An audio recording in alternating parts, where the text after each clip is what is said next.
面對身體嘅訊息，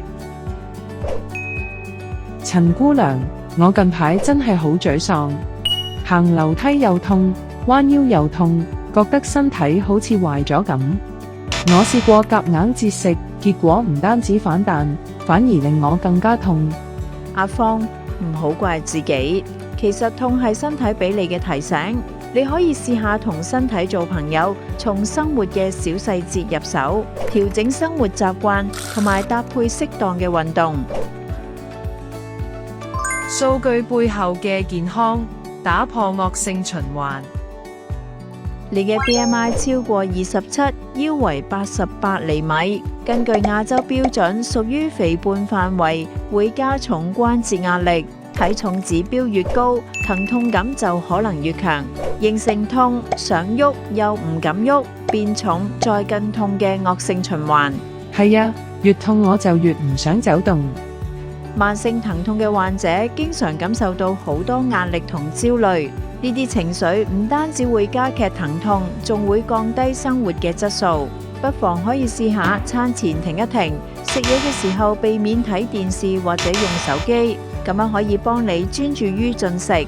餐前先進行幾次深呼吸，評估自己嘅飢餓感同身體需求。進食嘅時候專注於食物嘅顏色、香氣同味道，細嚼慢咽，同時感受食物嘅質感同味覺體驗，例如軟硬、粗糙或細膩、甜、酸、苦、辣、鹹等。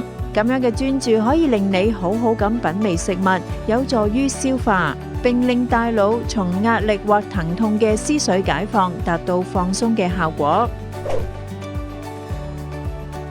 識揀識食，由心出發。阿芳，如果每日嘅飲食都添加一種或以上嘅健康食材嘅話，可以由5色蔬果開始，包括紅、橙、黃、綠、紫同白色。每餐要有1碗熟瓜菜，再加2至3兩瘦肉或豆腐等蛋白質，配糙米或麥包等全穀物。少食就食1個水果。但係我痛起上嚟，真係好難留意食緊咩。我都明白㗎，平時食完嘢之後，可以再次感受身體嘅狀態，記錄低自己嘅感受同變化，以便日後參考同埋調整。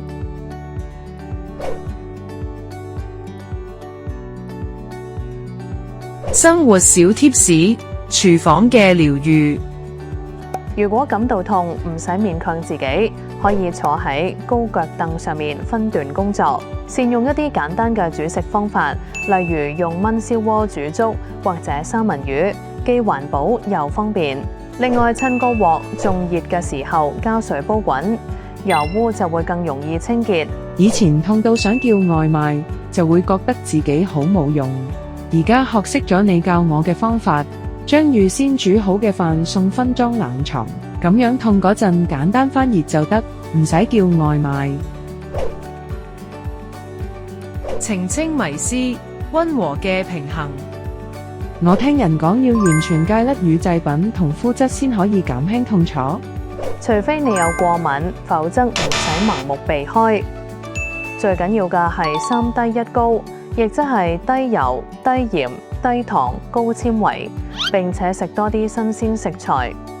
真正嘅健康並唔係追求完美嘅體重數字，而係建立同身體、情緒同環境嘅和諧關係。慶祝小勝利。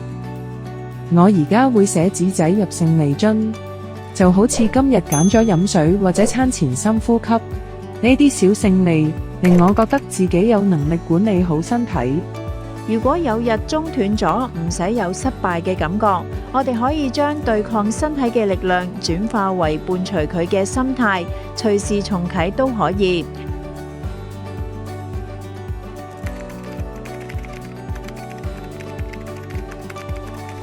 我正喺度學習認識疼痛，同身體做朋友，你都一樣可以。